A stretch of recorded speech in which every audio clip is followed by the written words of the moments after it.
In the opening scene of the 2015 James Bond movie Spectre, Daniel Craig's Bond can be seen striding through a Day of the Dead festival in Mexico City. It's a technically impressive sequence, 6 shots edited together to look like one seamless shot, and it required over 1,000 extras in the background dressed in festive costumes, skull masks, and top hats, and of course, the shot required 10 giant skeletons. What's interesting is when this movie was made, Mexico City had never held a parade like this before. We usually think of art imitating life, but in a surreal case of life imitating art, Mexico City held its first Day of the Dead parade 1 year after the movie's release, which strongly resembled the opening scene of Spectre. Day of the Dead, or Dia de los Muertos, or sometimes simply called Dia de Muertos, is celebrated on the 1st and 2nd of November. This is a time when Mexicans, Mexican immigrant communities, and some other cultures in the Americas reminisce about their ancestors, honoring the deceased, and in many ways keeping them alive through memories and altars they built to commemorate them. Historically, commemoration of Day of the Dead has been more common among working class Mexicans. However, the combined influence of Spectre and the immensely popular Disney Pixar movie Coco, along with growing popularity in the United States, has led many middle class Mexican urbanites to embrace traditions they used to ignore or even deride. In fact, in yet another example of life imitating art, the Mexican relatives of Dr. Andrew Chesnut, who wrote this episode and whose family live in Mexico, only began setting up home altars after watching Coco. So clearly Dia de los Muertos is gaining more global attention in recent years. But what's this holiday all about? Day of the Dead is a hybrid tradition that combines indigenous rituals concerning death and Catholic practice. The veneration of ancestors was central to many indigenous peoples' religious practices, as was worship of death deities. And not only for the Aztecs, though they're probably the most well-known. There's a wide range of beliefs in death goddesses and gods and of ancestor veneration among the indigenous people of Mexico. To name but a few, this would include the Maya and the Mixtec as well. In pre-Hispanic times, ancestors would be called upon for advice or simply honored with incense and offerings. Still today, Mexicans converse with the dead during commemorations and may ask for their blessings in their future endeavors. In the pre-Hispanic era, many indigenous Mexican peoples had special days of the week or a whole month dedicated to death deities. For example, before the Spanish conquest, the Aztecs dedicated most of the month of August to their goddess of death, Mictecatzihuatl. In Aztec mythology, she presides over the underworld with her husband, and she's often depicted in Aztec art as a skeletal figure. As part of an overarching mission to dismantle indigenous religion, the Catholic Church suppressed veneration of Mictecatzihuatl and moved the date of her month to coincide with All Saints' Day and All Souls' Day, where the focus is on deceased adults. Dia de los Muertos reveals how, in Mexico, attitudes toward the deceased are somewhat different when compared to many Western cultures. On the Day of the Dead, the dearly departed in Mexico play an active part every year in the lives of the living. People don't just let go of the deceased, but rather go out of their way to recall them. According to some Mexicans, particularly among rural populations, if the dead are not honored correctly, they may even pose a threat to the living by bringing them bad luck, potentially cursing them and their ventures.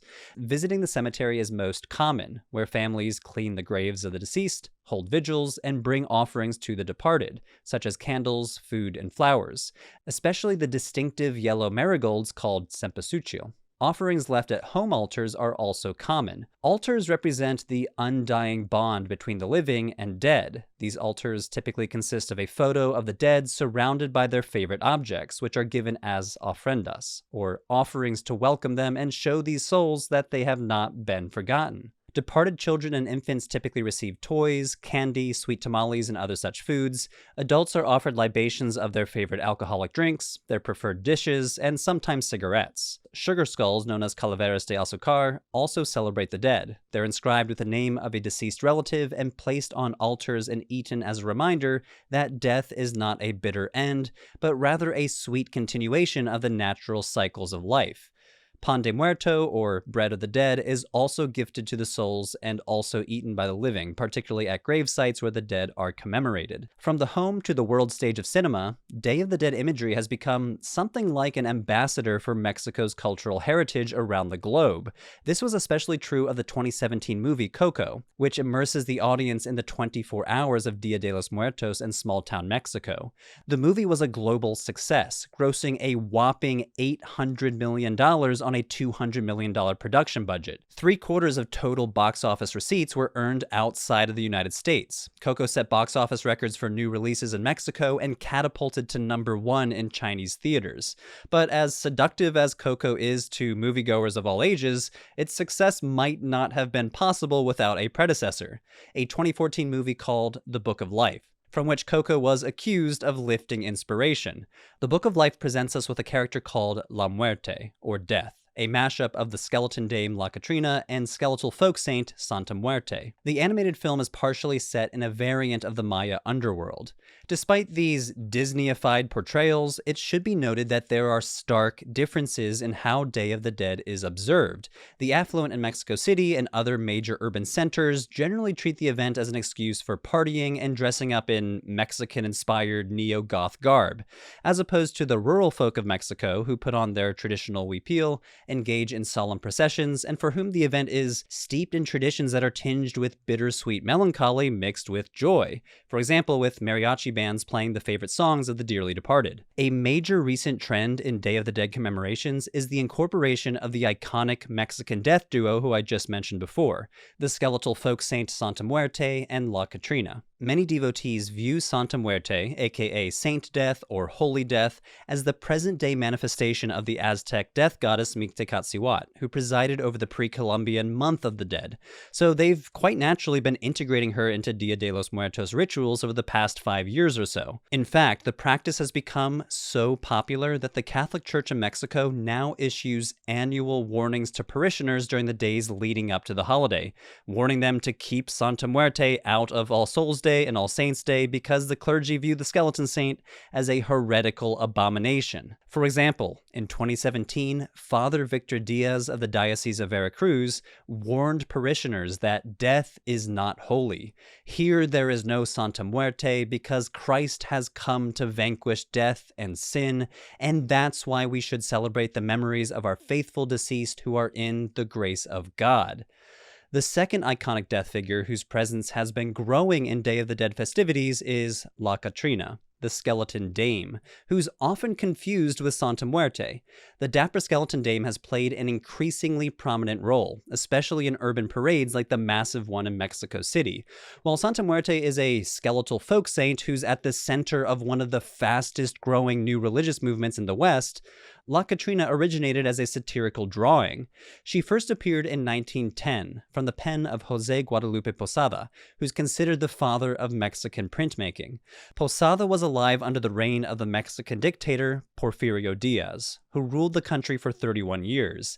Despite modernizing Mexico, Diaz was notorious for operating a repressive regime that oppressed the farmers and working classes. He and the people around him maintained a lavish lifestyle in a country where many people were starving to death.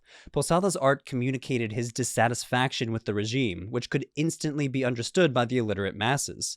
The satirical cartoon of La Catrina was created to mock the ruling classes. La Catrina, also known as La Calavera Garbancera, was originally a black and white zinc etching of a female skeleton wearing a large, floppy hat. It's said she was drafted in the likeness of the dictator's wife. Posada's popular illustrations were deeply embedded into the cultural context of the Mexican Revolution, the first great popular revolt on the world stage of the 20th century, which led to a new appreciation of the indigenous past. The symbolism of the skeleton, which in indigenous traditions throughout the Americas represents the continuation of life's cyclical turn, proved to be a potent symbol for Mexican cultural independence from its Eurocentric elite. This is a somewhat ironic origin considering she now symbolizes the integration of pre-Hispanic and post-colonial ideals in contemporary Day of the Dead observances. La Catrina was one of thousands of sketches made of skeletons dressed in European clothing that criticized the lavish lifestyles of the upper classes, whose extravagances were seen to be at the expense of the suffering lower classes. The message Posada was conveying was, no matter one's wealth or status, no one escapes death. In this manner, La Catrina has been integrated into Dia de los Muertos, where she serves as a type of memento mori, a reminder of the inevitability of death. Given that the skeleton motif has deep roots in Mexico, the image of La Catrina resonated deeply with the public and with Mexican muralist Diego Rivera. He changed her into a symbol that merged pre-Hispanic, colonial, and post-colonial death symbology in his famous 1948 mural, in which he depicted himself as the son of La Catrina and Posada. Since that time, many versions of the skeleton dame have been created, and La Catrina has transformed along the way from a satirical political cartoon into a symbol of Mexican identity itself. In the 1980s, figurines of La Catrina began to appear on sale, largely bought by tourists and affluent Mexicans, but they're still popular today. Unlike Santa Muerte, who's sometimes dressed in opulent gowns but is more often depicted as austere, La Catrina is always very fancy, usually in a fancy dress, often holding a purse or a parasol, and adorned with her trademark, a large, floppy hat. Today, she remains an important icon of Mexican national identity and speaks to the unique post-colonial cultural dialogue which continues in Latin America today.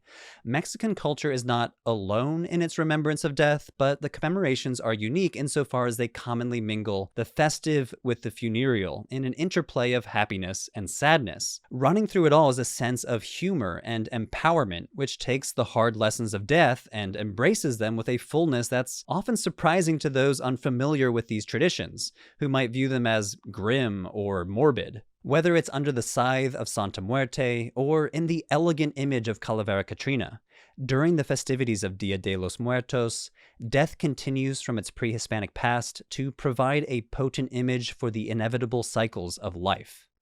Hey everyone, thanks for watching. I published this video almost 7 years to the day that I launched Religion for Breakfast. 7 years of promoting religious literacy and the academic non-sectarian study of religion.